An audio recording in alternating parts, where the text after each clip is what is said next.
Hello and welcome back to Supposedly Fun. My name is Greg and I am here today because the shortlist for the Women's Prize for Fiction 2022 was announced and I would like to talk about it and react to it. It's a very exciting time of year. The Women's Prize is a really good prize to follow along with.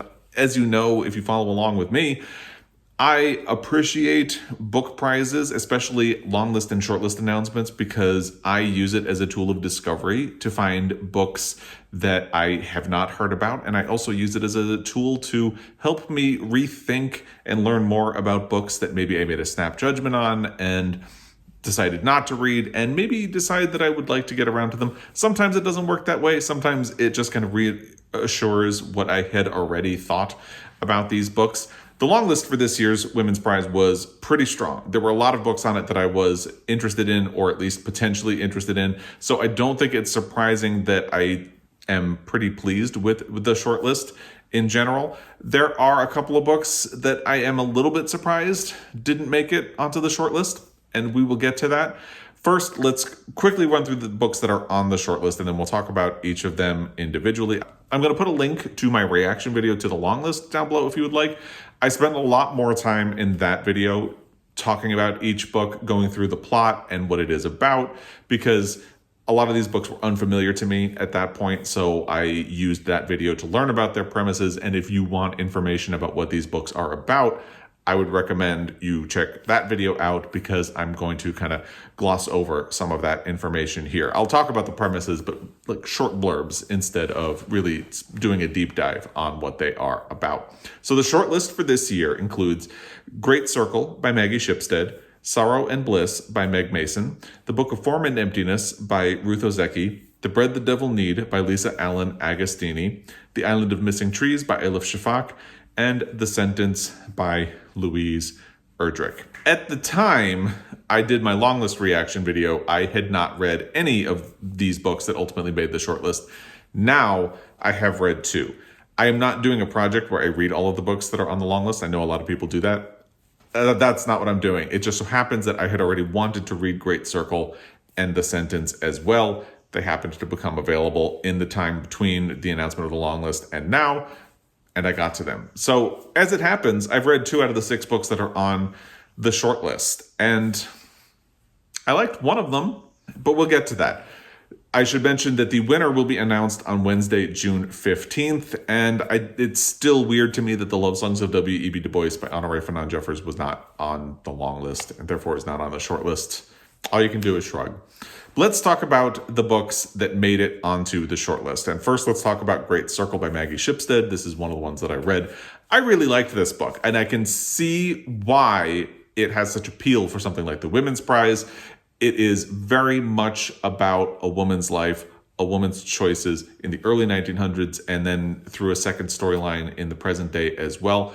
I will say the present day storyline to me is not anywhere near as strong as the storyline set in the past. If you're unfamiliar, this book has been everywhere. I feel like everybody already knows what Great Circle is about because it was also shortlisted for the Booker Prize last year. It does feel like this is Great Circle's last gasp at a major literary prize. There is potential for it to win the Pulitzer Prize this year. I mentioned it in my Pulitzer Prize predictions. I'll put a link to that video in the description box down below as well. But it feels like the fact that it made it onto the shortlist for the Women's Prize could potentially hurt its chances for the Pulitzer, because I know people love to say that book awards should only be decided on the merit of the book. That's true. It would be great if that's the way it worked, but a lot of times other considerations come in, and sometimes book awards like to spread the wealth a little bit. And the Pulitzer is going to be announced soon. It will be announced on May 9th.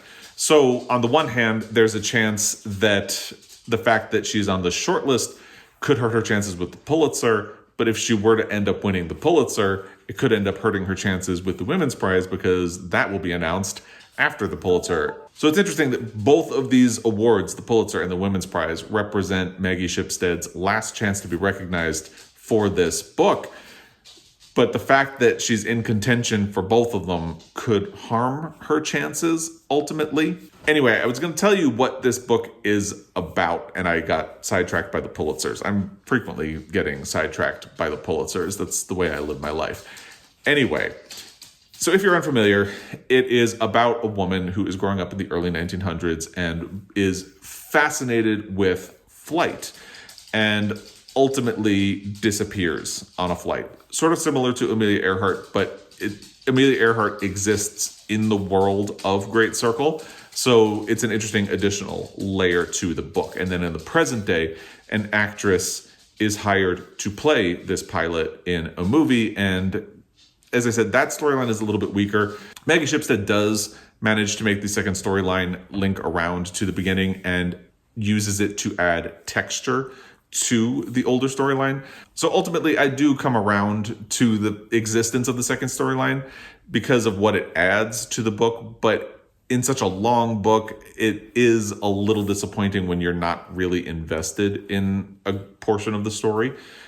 But I really liked it. I think it says a lot of really interesting things, particularly about a woman's life in the 1900s and agency and independence. And I enjoyed it. And I'm not surprised it did make the shortlist. It'll be interesting to see what happens to Great Circle from here. The next shortlisted title is Sorrow and Bliss by Meg Mason. This is a book about a woman who returns to her childhood home as she struggles with depression. I believe it's depression from what people have said about this book. I haven't read it. And it says, quote, Martha has one last chance to find out whether a life is ever too broken to fix or whether maybe by starting over, she will get to write a better ending for herself. I haven't heard too much about this book. Right now, it's one of the ones that I was potentially interested in off of the long list, but I'm sort of waiting to hear more feedback on it either way before making a decision. And honestly, with the announcement of the Booker International long list and short list, I feel like there are a lot of other books I would get to before I would try this one. But depending how this shortlist goes and how the conversation around it goes, there's a possibility that I would change my mind and seek out a copy of this book. If it ultimately wins, that could definitely put it on my pile of possibilities of things that I would like to read. But as it is right now, I feel like I'm going to leave it alone and not get to it. But if you want to change my mind, please let me know what you think of this book in the comment section down below. The same is largely true of the Book of Form and Emptiness by Ruth Ozeki. This is something that I was aware of last year because when I did my video about books that were coming out in the latter part of 2021, I saw it and I really considered it because I greatly enjoyed A Tale for the Time Being, which was Ruth Ozeki's previous book. But the description of the Book of Form and Emptiness didn't capture my interest, and there are things about it that made me hesitate. So I wanted to wait for feedback. Didn't really get a whole lot of feedback about the book until the Women's Prize was announced. Then people started coming out of the woodwork saying, oh, I really loved this book. So there are a lot of people who enjoyed it. And the premise does sound odd to me. It does include things that I don't necessarily respond to in a book. Like, if you're unfamiliar with what it is about a boy named Benny who takes refuge in a library after the death of his father and to get away from the voices that have begun to plague him since his father's death.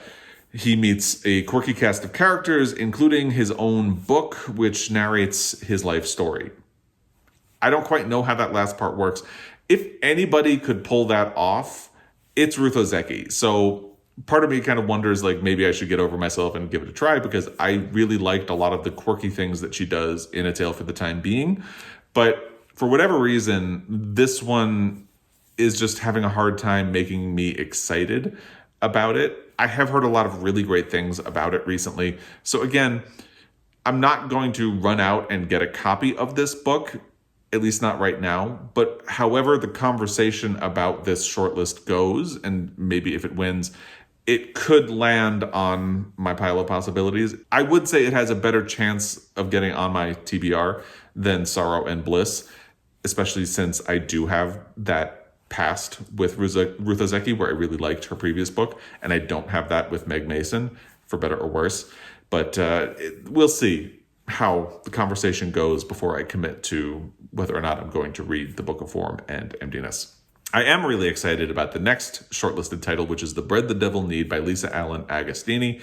This is a book that I almost wanted to order when the long list was announced, and then I got distracted by the International Booker Prize long list and shortlist and never got around to ordering it. And now it is temporarily out of stock, so you have to back order it. So I'm just going to wait and see. And it is out in the United States in paperback, but I think I'm going to wait a little bit. I do definitely want to read it. My library does not have a copy. I've tried recommending that they get a copy, and as of now, they have not.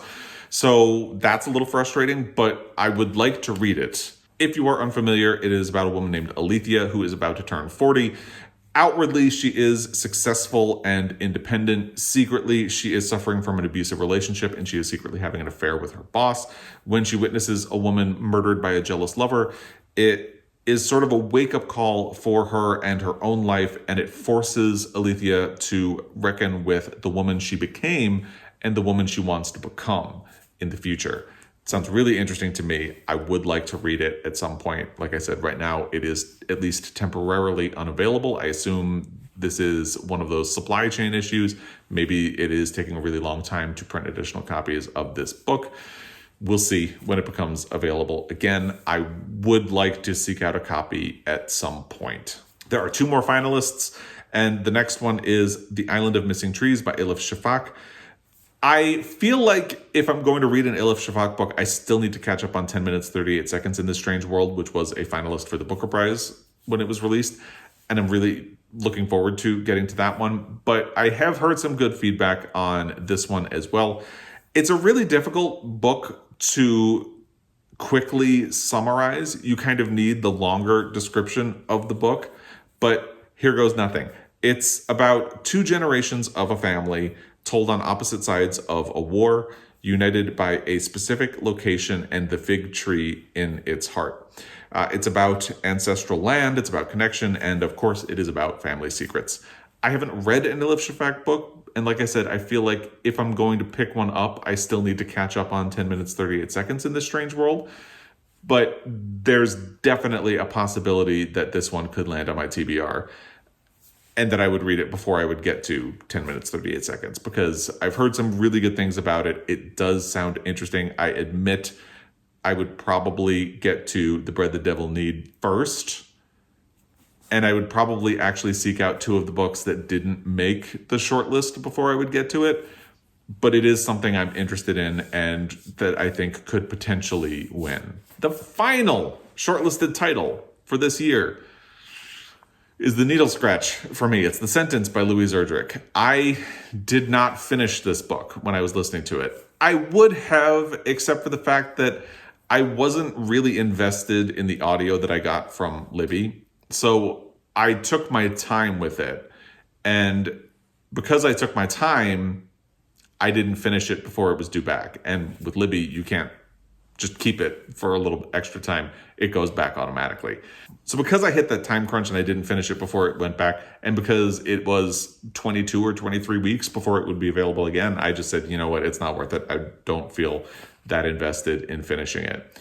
So that lets you know that I'm not very excited that this book landed on the short list. It feels like the narrative arc of Louise Erdrich's career is that she was popular within critical circles for a very long time, but she is all of a sudden getting a lot of rewards for her career.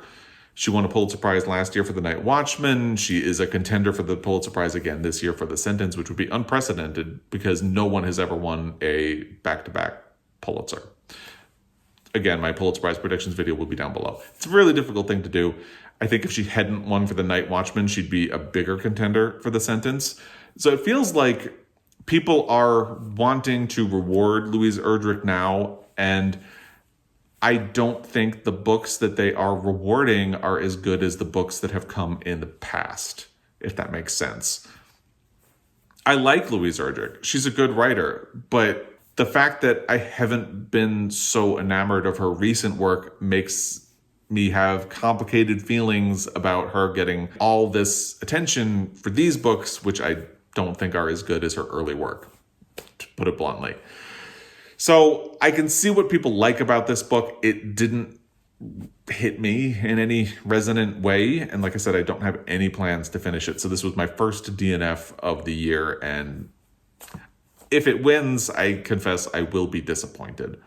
It's the only book that I can say, if this one wins, I'm going to be disappointed. There is no other book on the shortlist that I would say that about. The Sentence is the one that would disappoint me if it won. Now, really quickly, let's run over the books that did not make it onto the shortlist. There's Build Your House Around My Body by Violet Kupersmith, Careless by Kirsty Copes, Creatures of Passage by Morowa Yejidé, Flamingo by Rachel Elliott, Remote Sympathy by Catherine Chidgey, Salt Lick by Lulu Allison, The Exhibitionist by Charlotte Mendelson, The Final Revival of Opal and Nev by Dawnie Walton, The Paper Palace by Miranda Cowley-Heller, and This One Sky Day by Leon Ross. The only one of those books that I have read is The Final Revival of Opal and Nev. I did really like that book.